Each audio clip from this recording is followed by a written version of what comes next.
I feel the liftoff. The clock has started. Roger, 0G, I feel fine. Godspeed, John Glenn. Houston, Tranquility Base here. The Eagle has landed. Roger, Tranquility. We copy you on the ground. New possibilities are opening up for scientific cooperation between countries. 2, 1, 0. Liftoff. Americans return to space as Discovery clears the tower. Discovery, go and throttle up. Discovery, Roger. Go for deploy. Stay tuned and to everybody in the shuttle program. The crew is go for launch. Roger. Nice to be in orbit. We have followed in their footsteps to get us where we are today.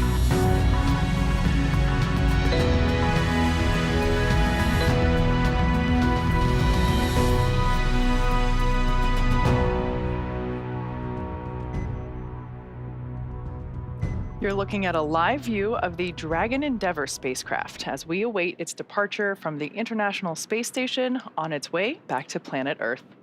It's Sunday, September 3rd, here at SpaceX headquarters in Hawthorne, California.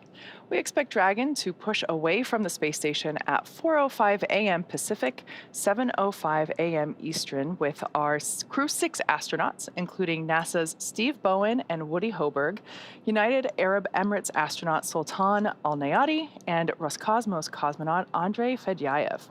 The crew is currently suited up and in the Dragon, and the station hatches are sealed and in preparation for departure. Thanks for tuning in to watch live coverage of Dragon completing its 6th official long-duration mission for NASA's Commercial Crew program. For those of you following along, you'll know that the Crew-7 crew arrived just last week, and they will be taking over for Crew-6, who is now headed home. My name is Kate Tice, Senior Quality Systems Engineering Manager here at SpaceX. Joining me today from NASA Communications is Gary Jordan. Hey. Welcome. Hey, Kate, great to be here. Thanks. Once Dragon departs the station, the crew's flight home is expected to last around 17 hours. Shortly after separation, Dragon will use its Draco engines to thrust away from the station in a series of carefully choreographed maneuvers, up to 5 departure burns, to increase the distance between the spacecraft and the space station. Dragon will also execute a phasing burn to lower its orbit and line the spacecraft up with its landing location. Next on its trip home is deorbit, entry and landing, which covers all operations after the final departure maneuver. That includes trunk separation, closure of the nose cone, a deorbit burn, deployment of the drogue and main parachutes, and finally, splashdown, all off the Florida coast, at which point our teams will recover Steve, Woody, Sultan, and Andre. Dragon is targeted to splash down off the coast of Florida at 12:26 a.m. Eastern Time, 9:26 p.m. Pacific Time, followed by the crew getting picked up at sea by one of SpaceX's recovery vessels. Today on board the space station is Expedition 69 crew, led by Roscosmos cosmonaut and space station commander Sergei Prokopyev. Of course, just like its approach to the International Space Station, Dragon's departure and deorbit is designed to be fully autonomous, requiring no action from the crew on board. NASA astronaut Frank Rubio helped the crew members prepare for departure today and will be watching from the cupola, but the prime departure monitoring role falls on Steve Bowen and Woody Hoburg from inside the Dragon. Mission controls in Houston and Hawthorne will back them up. Let's go over to Leah Cheshire at the NASA Johnson Space Center to talk a little bit about how the space station crew has been preparing to send the crew home and what we can expect from here until Dragon departs from the station. Leah. Thanks, Gary, and welcome to the International Space Station Flight Control Room at the Johnson Space Center in Houston, Texas. The flight control team is primed and ready for this morning's undocking operations. Today's Orbit 1 team is being led by NASA Flight Director Pooja Jasrani, and the Capcom, the person speaking with the astronauts on the International Space Station, is David Brenna. Since Crew-7's arrival just last week, it's been a busy week during our direct handover. Over the last several days, the astronauts worked to pack Dragon full of cargo for the return journey. Along with the crew, Dragon will return cargo back to Earth, which includes some samples for continuing human research and some hardware and other items. Earlier today, Jasmine Mobelli and Andy Mogensen worked to move cold bags and polar freezers, which store cold research samples and scientific experiments, in Dragon Endeavour. All of this cargo is offloaded after we get the crew out following splashdown, and those scientific samples will be sent to researchers for final analysis, some of those samples being received by those researchers even within just a few hours after splashdown. The crew also took time to get their SpaceX suits unpacked and ready for their journey home. And since getting the hatches closed this morning, that Dragon hatch closer coming at 4:19 a.m. Central Time, the astronauts are now suited up and in their seats. They are standing by for undocking. We have the final go, no-go poll coming up in a few minutes where the SpaceX and NASA teams make their final call for Dragon to depart station. This is one of the many checkpoints in the return that continue all the way up until just before the deorbit burn and have happened over the last several days, giving mission managers multiple chances to assess the weather at the splashdown zones and making sure everything lines up for Dragon's departure. So we're standing by for the final go, no-go, but right now everything continues to look good for an on-time departure. And with that, I will send it back to Kate and Gary in Hawthorne. Separation is Dragon set for SpaceX on the big loop. Final reconfigurations for undock are complete and nominal. NASA and SpaceX teams have both pulled go for the undock sequence start at 1100 UTC. Please confirm that your visors are down and crew are ready for undock and departure.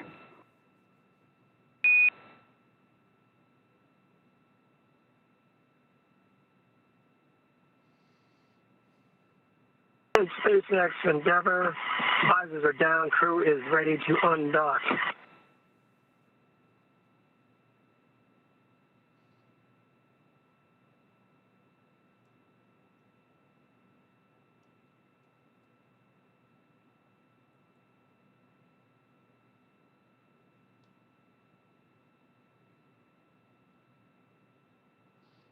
All right, so as we just heard moments ago, we got confirmation that Dragon completed its final configuration and that mission operators are go for the undocking procedure, so that's great.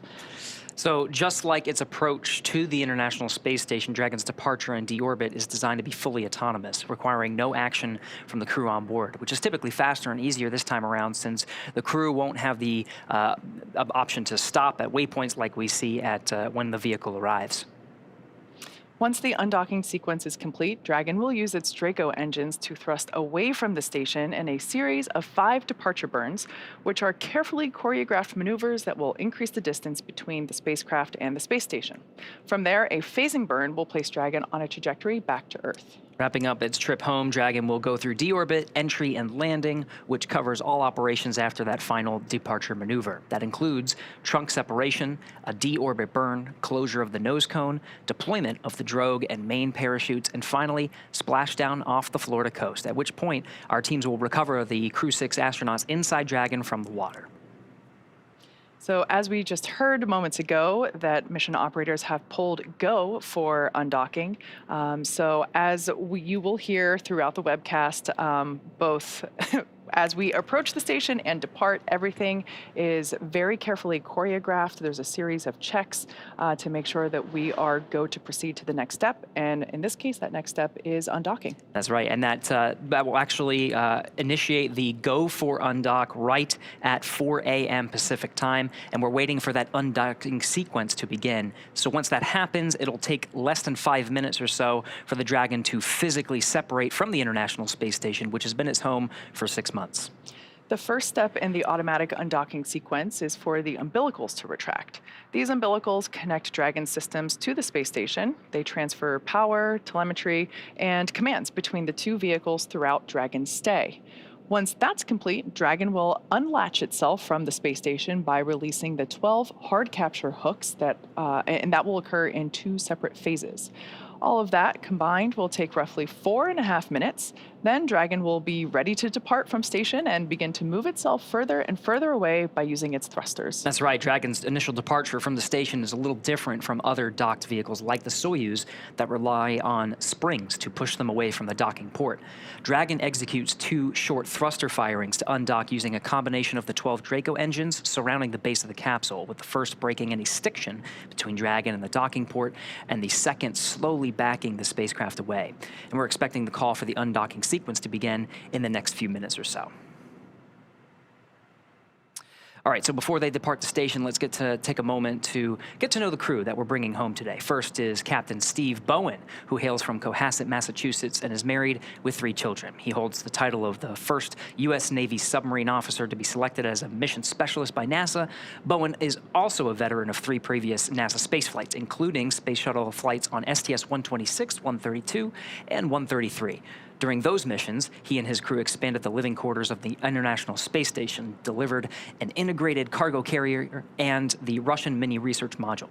With this mission, he will have logged an estimated 227 days in space over 4 flights, including 65 hours and 57 minutes in 10 spacewalks. Today, he's the commander of Crew-6. Sitting next to Stephen is pilot Warren Woody Hoburg. The 37-year-old is from Pittsburgh, Pennsylvania. He studied aeronautics and astronautics from MIT before getting a doctorate in electrical engineering and computer science from University of California, Berkeley. During grad school, Hoburg worked as an EMT with the Yosemite Search and Rescue. Crew-6 has been Hoburg's first flight since NASA selected him to be an astronaut in 2017. He is also a commercial pilot with instrument, single-engine, and multi-engine ratings. As pilot for Crew-6, he is responsible for spacecraft systems and performance. Aboard the station, he served as an Expedition 68 and 69 flight engineer and is coming home with 186 days in space and 11 hours, 38 minutes of time outside the hatch on 2 spacewalks. In the role of mission specialist is astronaut Sultan Alneyadi. He was chosen by the Mohammed bin Rashid Space Center of the United Arab Emirates to be a part of Expedition 68 and 69. The father of 5 spent most of his life in Al Ain and Abu Dhabi, but in 2020 traded that in for astronaut training in Houston at the NASA Johnson Space Center. For this has been his first trip to space, so he now also has 186 days in orbit. Additionally, he went on 1 spacewalk, totaling 7 hours and 1 minute. It was also the first trip to space for the second mission specialist, Rocosmos cosmonaut Andrey Fedyaev.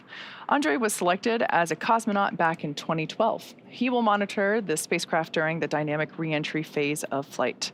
While on board station, he served as a flight engineer for Expedition 68 and 69 and will return to Earth with 186 days of time in space under his belt. That's right, and they'll all be undocking here in just a few minutes.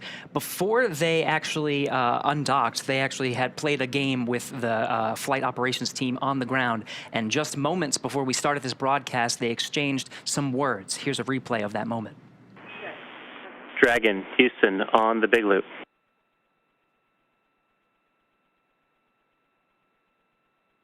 Houston Dragon, go ahead.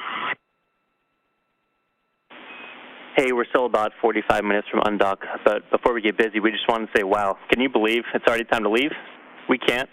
It's been an amazing mission. You've birthed 2 Cygnuses, or Cygni, docked 2 cargo Dragons, you've executed a port relocate, facilitated a private astronaut mission, performed 3 U.S. EVAs and 5 Russian EVAs, copious amounts of critical science, as well as your fair share of maintenance, stowage, and rack swaps. And we didn't really want to mention it, but you also mastered us in chess a few times, too. So you're truly space kings. You've done an incredible job, and to say it's been a pleasure to support you guys during this mission would be an understatement. Let's send you guys home.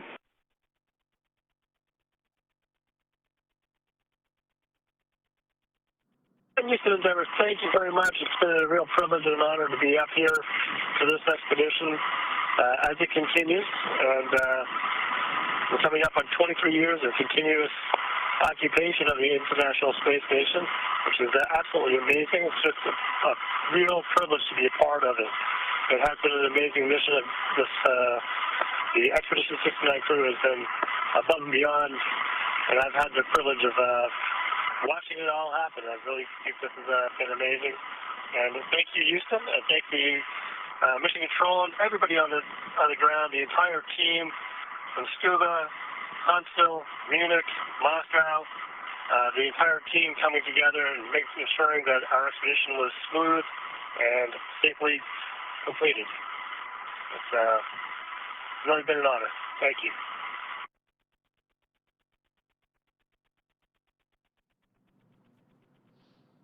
So for those of you just for those of you just tuning in, we are standing by for the command of the undocking sequence. Again, this is an autonomous sequence that Dragon performs once commanded to do so. Undock sequence commanded.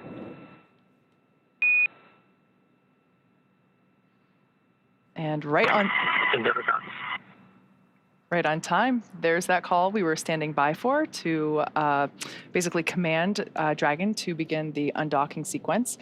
With Dragon now getting ready to undock, let's head over to Leah in Mission Control at Johnson Space Center.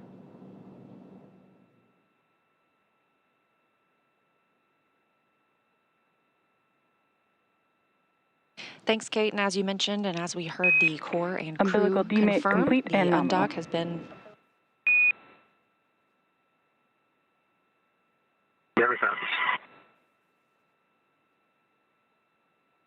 Undock has been commanded, and the umbilical, which provided power to Dragon from the International Space Station, has been detached as well. Now the undock command has been sent. However, we are standing by. This process takes a few minutes. This is a process of 2 sets of 6 hooks each, so 12 hooks in total that we'll need to retract. Those first set of hooks are in motion. We will be looking for a confirmation when that's complete before the second set begins retracting as well.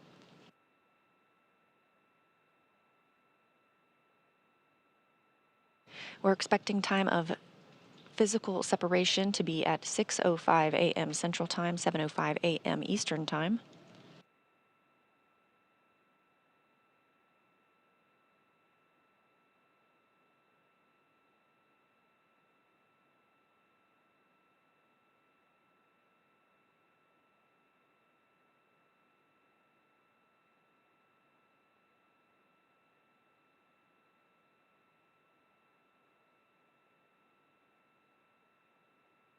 Quiet here in Mission Control Houston as teams continue monitoring the departure of Dragon Endeavour.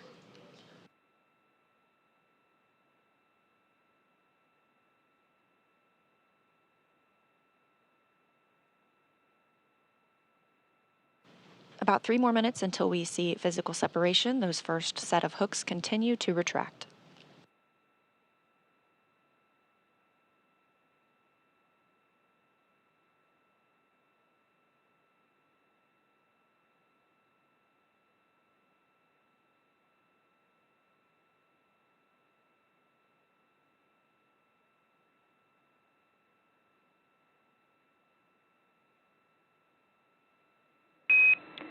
First set of hooks open and nominal.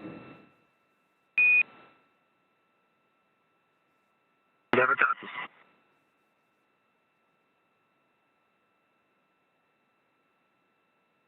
The Crew Operations and Resources Engineer in Hawthorne, California at SpaceX Mission Control communicating with the team aboard Dragon Endeavour. Our Crew-6 astronauts coming home today, Steve Bowen and Woody Hoburg of NASA, Sultan Alneyadi of the United Arab Emirates, and Andrey Fedyaev of Roscosmos.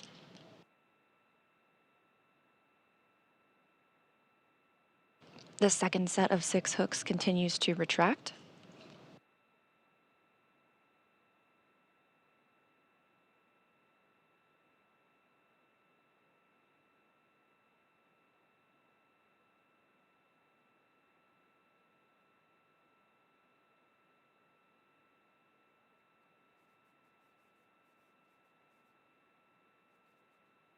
After those hooks are fully open, we will see 2 short burns known as undock burn 1 and 2, both just a few seconds long, that will break the stiction or the attachment of Dragon to the International Space Station. Again, we're looking at that in about 1 minute.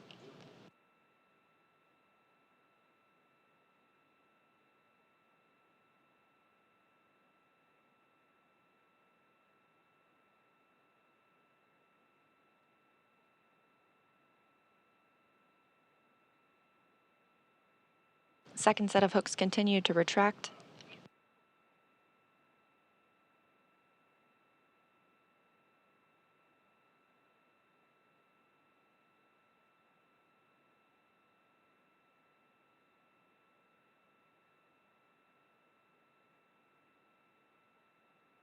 Standing by for undock burns 1 and 2.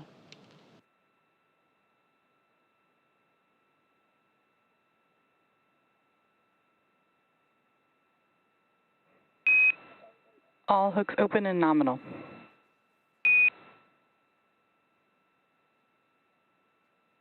We're proud to see the same.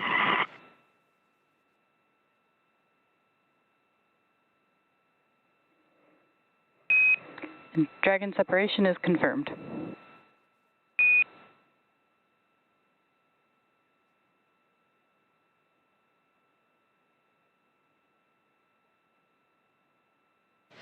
At 6:05 a.m. Central Time, and after 184 days on the International Space Station, Dragon has departed the orbiting laboratory, traveling 256 statute miles over the Pacific Ocean.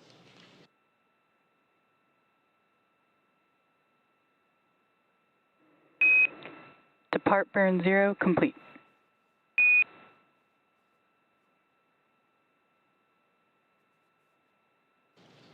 We saw the 2 successful undock burns, 1 and 2, again, both.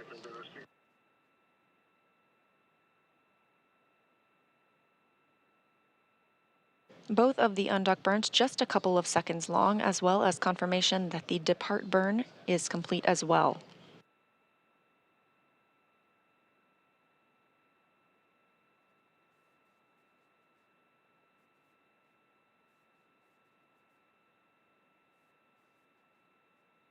And with the successful undocking, again, that coming at 6:05 a.m. Central Time, right on time, Dragon, Endeavour, and Crew-6 begin their journey back to Earth.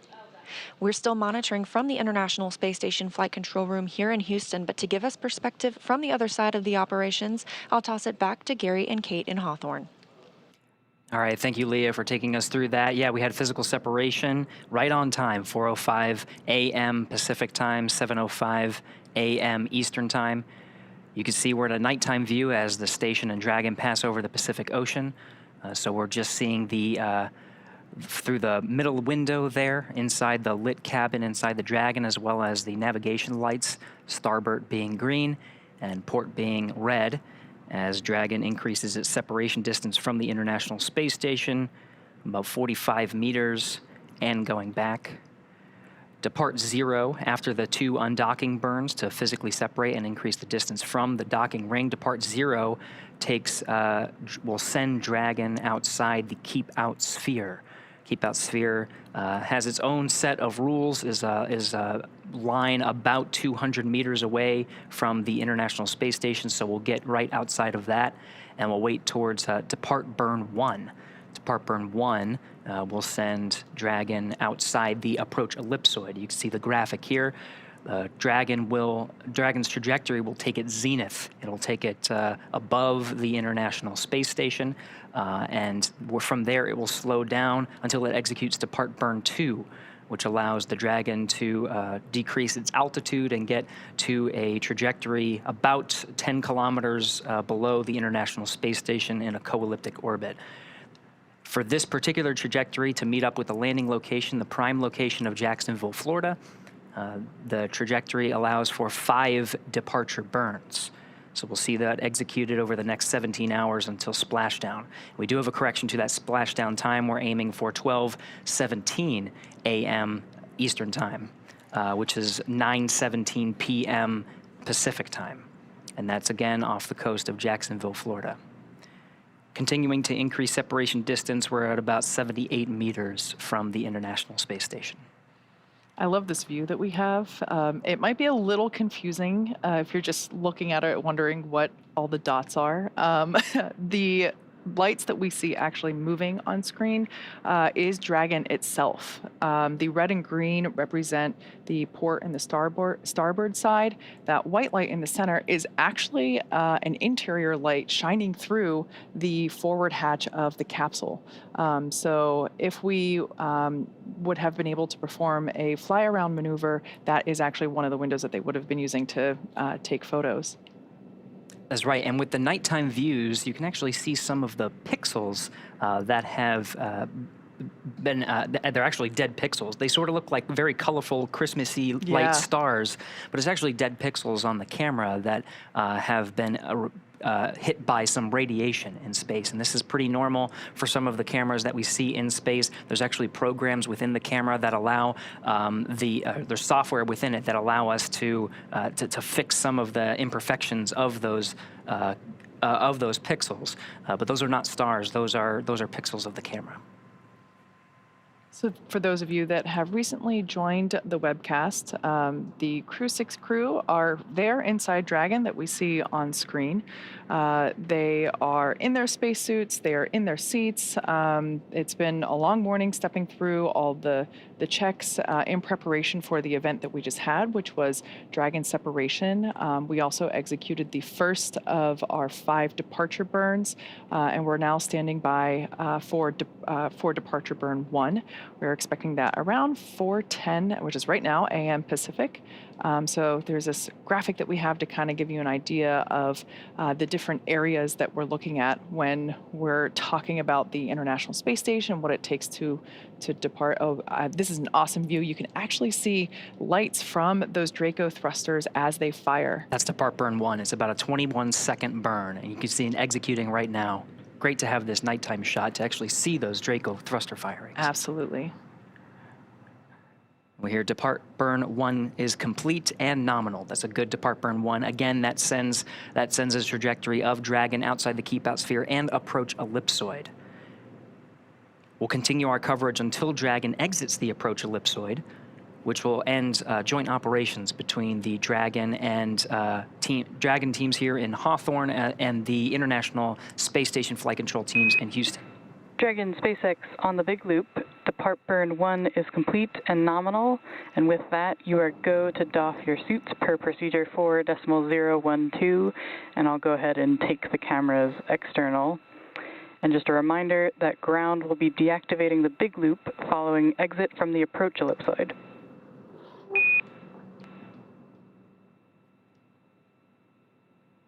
Is moving into suit doffing. Thank you for the cameras, and thank you, ISS. It's been an amazing 6 months. It's Crew 7 and 69 for you. Continue Expedition 69 and for 70. Enjoy your visit, and we'll talk to you back on Earth. And Dragon Station, we copy. We're going to miss you guys, but it's good to see you go and get back to your families. Great job on the mission. Godspeed, and we'll see you splashing down safely here in about 17 hours. Great job.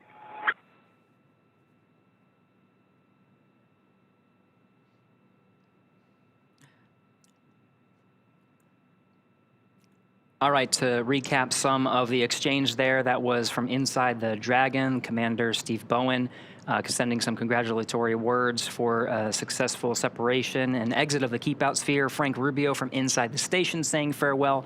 On the big loop, this is an audio configuration that allows both teams on the ground, the teams in Houston as well as Hawthorne, and the 2 spacecraft in orbit, the Dragon and the International Space Station, all to talk on one communication loop. Saying farewell to their crew. They're now outside the keep out sphere, and the next step is the approach ellipsoid. They just got the cue to doff their suits because that next burn, depart burn 2, is not going to happen for another 50 minutes. Gary, you mentioned the keep out sphere. For those that might be unfamiliar with approaching or departing the International Space Station, it is an imaginary sphere, obviously nothing physical out there, but it's, as you can see there on your screen, as the name indicates, that is the sphere that you have to have, there's a check to enter the keep out sphere as you approach the International Space Station. It's basically this imaginary sphere about 200 meters all around the International Space Station, and as Gary just said, we are now out of it. That's right, and that next sphere outside of that is the approach ellipsoid. Each of them has sort of a set of its own rules, the keep out sphere and then the approach ellipsoid. That approach ellipsoid is 4 kilometers by 2 kilometers by 2 kilometers. And once the spacecraft is outside of that imaginary line, it has to be on what's called a 24-hour safe free drift trajectory. So that means the spacecraft wouldn't cross into the approach ellipsoid and risk any recontact with the International Space Station for at least 24 hours, even if it lost all maneuvering.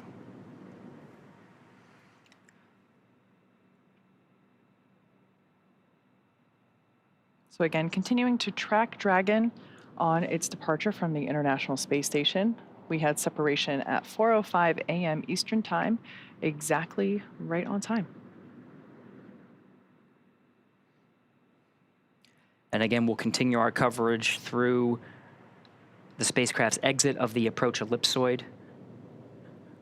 We're still in an orbital nighttime. SpaceX Endeavour, comm check from the cabin lights.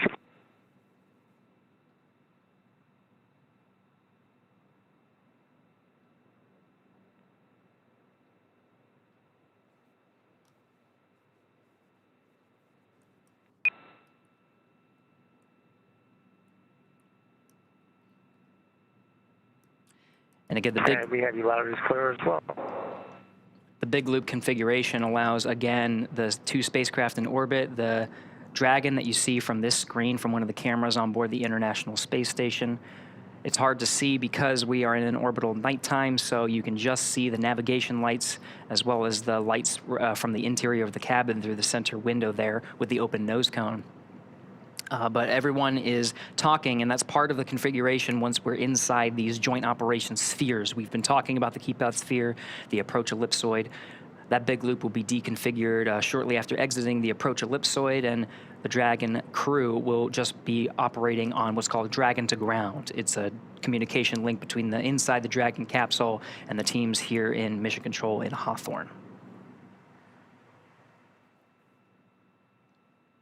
As we heard before, the crew got the okay to doff or take off their suits.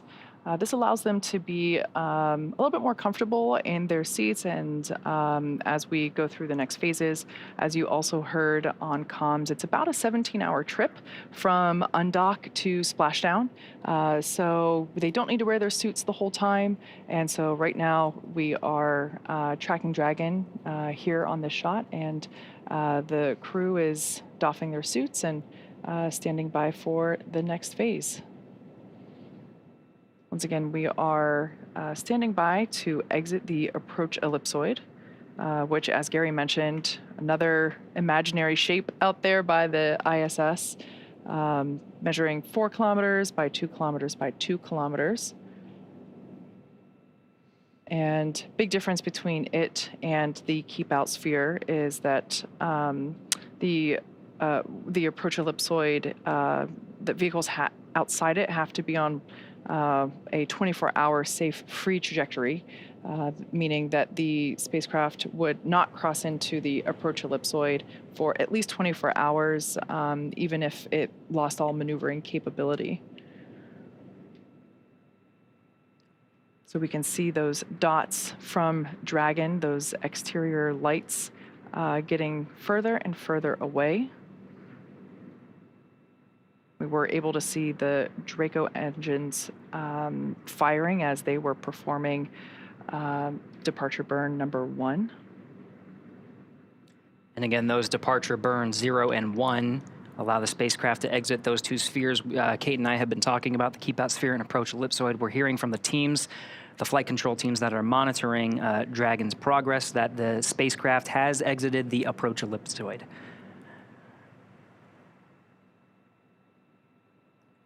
So again, the crew has doffed their suits. It allows a little bit more comfort as they begin their journey, which will take more than 17 hours from the time of undocking to the time they actually touch down in the Atlantic coast. It'll allow them time to eat, to sleep, to be comfortable, and enjoy the ride. So take their last looks at planet Earth from their vantage point. That's right, exactly. Well, now that NASA astronauts Steve Bowen and Woody Hoburg, Emirati astronaut Sultan Alneyadi, and Rocosmos astronaut Andrey Fedyaev have departed the International Space Station, as you can see with that great half-lit shot there on your screen, it will take them about 17 hours until they're back on Earth. The crew is currently doffing their spacesuits to settle in for the flight home. And today, Dragon is targeted to splash down off the coast of Florida, as Gary just said, at 9:17 p.m. Pacific on September 3rd, or 12:17 a.m. Eastern, September 4th. And that will be followed by the crew getting picked up at sea by one of the SpaceX recovery vessels. As they rest up, our teams here will continue to keep an eye on the weather to ensure a safe return to Earth for Dragon and our Crew-6 astronauts. And though our coverage here in Hawthorne is wrapping up for tonight, we will turn it over to the NASA team in Houston to take us through the next phases of the Crew-6 mission. Our friends at the Johnson Space Center will provide continuous live audio-only coverage along Crew-6's journey home until we rejoin approximately an hour prior to splashdown. You can find the audio-only link by visiting nasa.gov/live and clicking the mission audio link, or by searching NASA's Mission Audio Live feed on YouTube. Meanwhile, we will rejoin for live visual coverage starting roughly 1 hour prior to splashdown. As always, you can find mission updates on X at NASA, at SpaceX, and on the web at nasa.gov. Thanks for watching, and we'll see you real soon.